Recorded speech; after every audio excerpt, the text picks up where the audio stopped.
사도행전 7장 37절에서 53절까지 말씀 함께 읽겠습니다. 이스라엘 자손에 대하여 하나님이 너희 형제 가운데서 나와 같은 선지자를 세우리라 하던 자가 곧 이 모세라. 시내산에서 말하던 그 천사와 우리 조상들과 함께 광야 교회에 있었고 또 살아있는 말씀을 받아 우리에게 주던 자가 이 사람이라. 우리 조상들이 모세에게 복종하지 아니하고자 하여 거절하며 그 마음이 도리어 애굽으로 향하여 아론들어 이르되 우리를 인도할 신들을 우리를 위하여 만들라. 애굽 땅에서 우리를 인도하던 이 모세는 어떻게 되었는지 알지 못하노라 하고, 그때에 그들이 송아지를 만들어 그 우상 앞에 제사하며 자기 손으로 만든 것을 기뻐하더니 하나님이 외면하사 그들을 그 하늘의 군대 섬기는 일에 버려 두셨으니, 이는 선지자의 책에 기록된 바 이스라엘 집이여 너희가 광야에서 40년간 희생과 제물을 내게 드린 일이 있었느냐. 몰록의 장막과 신 네판의 별을 만들었으며 이것은 너희가 절하고자 하여 만든 형상이로다. 내가 너희를 바벨론 밖으로 옮기리라 함과 같으리냐. 광야에서 우리 조상들에게 정그의 장막이 있었으니 이것은 모세에게 말씀하시니가 명하사 그가 본 그 양식대로 만들게 하신 것이라. 우리 조상들이 그것을 받아 하나님이 그들 앞에서 쫓아내신 이방인의 땅을 점령할 때에 여호수아와 함께 가지고 들어가서 다윗 때까지 이르니라. 다윗이 하나님 앞에서 은혜를 받아 야곱의 집을 위하여 하나님의 처소를 준비하게 하여 달라고 하더니 솔로몬이 그를 위하여 집을 지었느니라. 그러나 지극히 높으신 이는 손으로 지은 곳에 계시지 아니하시나니 선지자가 말한 바 주께서 이르시되 하늘은 나의 보좌요 땅은 나의 발등상이니 너희가 나를 위하여 무슨 집을 짓겠으며 나의 안식할 처소가 어디냐. 이 모든 것이 다 내 손으로 지은 것이 아니냐 함과 같으니라. 목이 곧고 마음과 귀에 할례를 받지 못한 사람들아, 너희도 너희 조상과 같이 항상 성령을 거스르는도다. 너희 조상들이 선지자 중에 누구를 박해하지 아니하였느냐. 의인이 오시리라 예고한 자들을 그들이 죽였고 이제 너희는 그 의인을 잡아준 자요 살인한 자가 되나니 너희는 천사가 전한 율법을 받고도 지키지 아니하였도다 하니라. 아멘. 목이 곧고 마음과 귀에 할례를 받지 못한 사람들아, 너희도 너희 조상과 같이 항상 성령을 거스르는도다. 스데반의 담대하고 직설적인 선포가 공회에 모인 모든 사람들의 심령에 비수처럼 꽂히기 시작합니다. 앞에 말씀에서 스데반은 아브라함부터 시작된 하나님 나라의 구원의 역사의 강물이 어떻게 흘러왔는지를 사실 그대로 생생하게 진술했습니다. 그 진술이 너무나 생생해서 그 자리에 있던 모든 사람들은 마치 자신들의 눈앞에 도도히 흘러가고 있는 하나님의 역사의 강물을 실제로 보는 듯 했습니다. 동시에 그 강물을 끊임없이 거슬러 행했던 조상들의 어두운 역사가 생각이 났습니다. 그들은 목이 곧고 마음과 귀에 할례를 받지 못한 자들이었습니다. 그런데 갑자기 스데반의 날카로운 눈빛이 자기들을 향하고 있음을 느끼게 되었습니다. 동시에 스데반의 쩌렁쩌렁한 목소리가 심장을 파고 들었습니다. 목이 곧고 마음과 귀에 할례를 받지 못한 사람들아, 너희도 너희 조상과 같이 항상 성령을 거스르는도다. 너희도 똑같다. 너희도 여전히 목이 곧고 마음과 귀에 할례를 받지 못한 자들이다. 너희도 지금 너희 조상처럼 끝까지 성령을 거스르고 있다. 그래서 모세가 예언했고 선지자들이 끊임없이 말했던 그 의인, 손으로 짓지 않으냐는 성전된 예수를 십자가에 못 박아 죽였다라고 말씀하고 있는 것입니다. 그래서 내일 본문인 54절에서는 그들이 이 말을 듣고 마음에 찔려 그를 향하여 이를 갈았다라고 말씀하고 있습니다. 어쩌면 스데반은 이 자리에 서기 전에 이미 죽음을 각오했는지도 모릅니다. 누구보다도 성령으로 충만했었기에 성령께서 지금 무엇을 하시려는지 잘 알았던 것입니다. 그는 지금 죽음 앞에서도 성령을 거스르지 않고 이 마지막 말씀을 선포하고 있는 것입니다. 그리고 결국 그는 교회 역사에서 첫 번째 순교자가 되었습니다. 지난 2000년의 기독교 역사 속에서 이 땅을 살았던 구름같이 허다한 정인들과 지금도 온 땅과 열방 가운데서 정인된 삶을 살아가는 하나님의 사람들이 있습니다. 수많은 하나님의 사람들이 순교자적인 삶을 살았고 실제로 순교하기도 했습니다.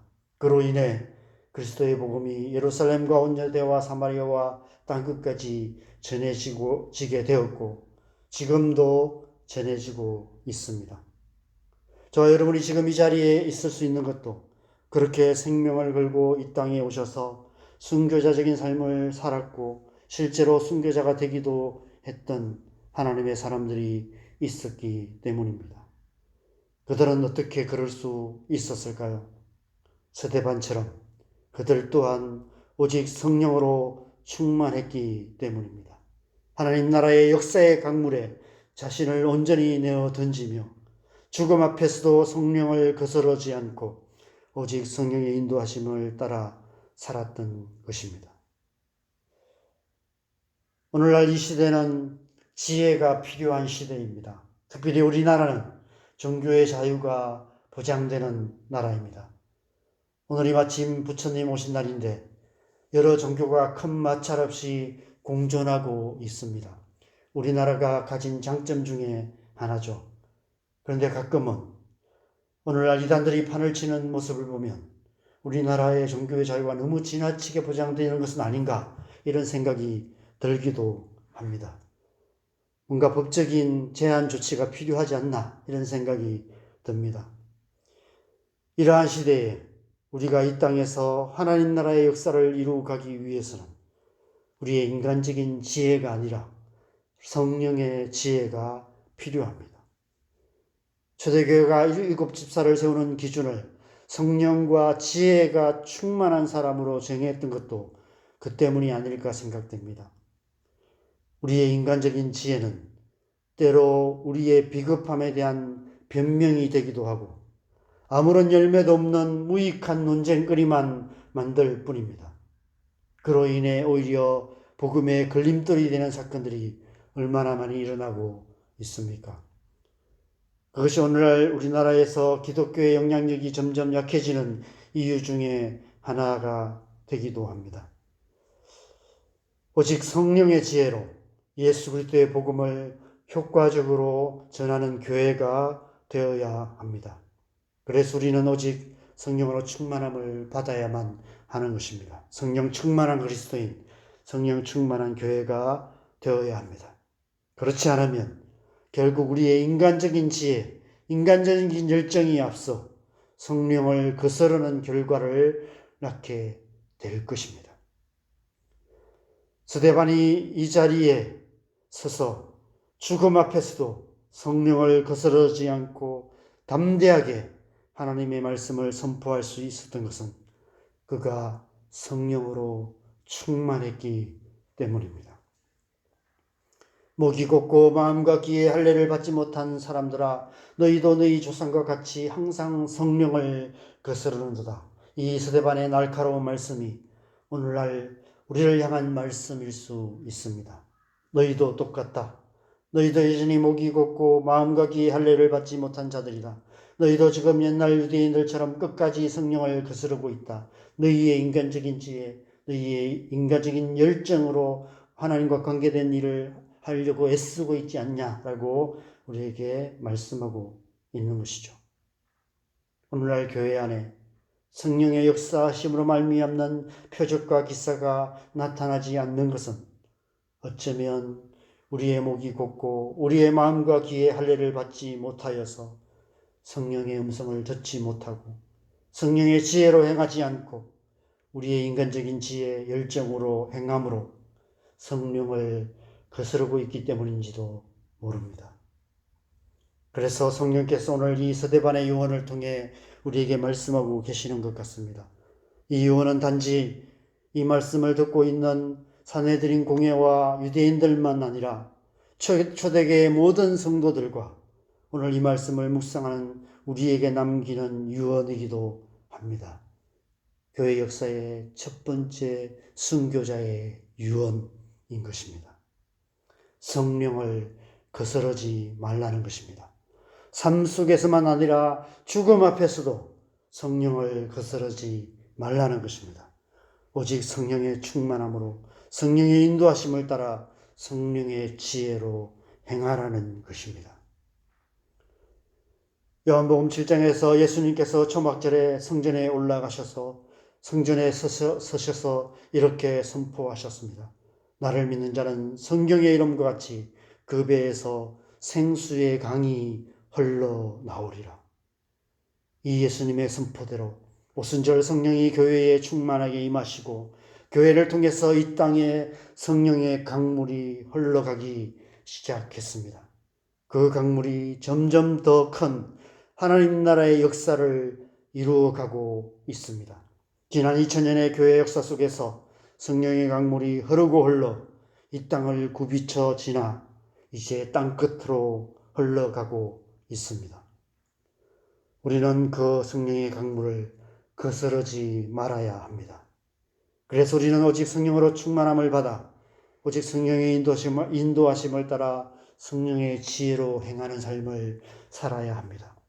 우리의 인간적인 지혜나 열정으로는 결코 하나님 나라를 이룰 수 없고 결국은 성령을 거스를 수밖에 없기 때문입니다.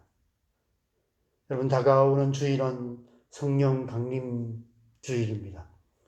교회가 부활절 주일은 잘 기억하고 지키는데 때로는 성령 강림 주일이 언제인지도 모른 채 지나가기도 하는 것 같습니다. 오순절 초대교회에 임하셨던 성령의 기름 부으심이 다시 한번 이 땅의 교회에 임하시기를 소망합니다. 그래서 이 마지막 시대에 이 땅의 교회가 성령을 거스르지 않고 하나님 나라를 이루가는 교회 되기를 소망합니다. 저와 여러분 모두가 성령으로 충만하여서 죽음 앞에서도 성령을 거스르지 않는 하나님의 사람 되시기를 주님의 이름으로 간절히 축원합니다. 함께 기도하겠습니다. 이 새벽에 우리가 다시 한번 성령의 충만함을 위해서 기도하십시다. 이 한 주간 동안 우리가 계속해서 우리 성령 충만을 구하셔서 또 이번 다가오는 주일, 우리 성령 강림 주일에 우리 모두 안에 하나님의 은혜가 더 깊이 임하시는 성령의 강물 가운데 우리의 삶을 온전히 내어 맡기는 그런 은혜가 있기를 간절히 소망합니다. 우리가 나름대로 열심히 신앙생활하지만 교회가 나름대로 열심히 예수 그리스도의 복음을 전하고 또 교회 사역을 애써 행하지만 때로는 성령 충만함으로 성령의 인도하심과 성령의 은혜, 성령의 지혜로 행하지 않고 우리 인간적인 열심, 인간적인 지혜로 행하고 있는 모습들이 얼마나 많은지를 한번 돌아봤으면 좋겠습니다. 우리가 성령 충만하지 않으면 인간적인 노력을 할 수밖에 없습니다. 성령 충만해야만 성령을 거스르지 않을 수 있습니다. 그래서 우리가 끊임없이 구해야 할 것은 성령의 충만함인 줄 믿습니다. 새벽에 다시 한번 성령 충만을 구하시고 우리를 주의 성령으로 충만케 하셔서 오늘 하루 우리가 성령을 거스르지 않고 하나님 나라의 역사의 강물, 성령의 강물에 우리의 자신을 온전히 내어 던지고 성령의 인도하심을 따라 성령의 지혜로 행하는 오늘 하루 될 수 있도록 우리의 삶을 주님 앞에 올려드리며 성령 충만함을 위해서 함께 기도하시겠습니다. 기도하십시다.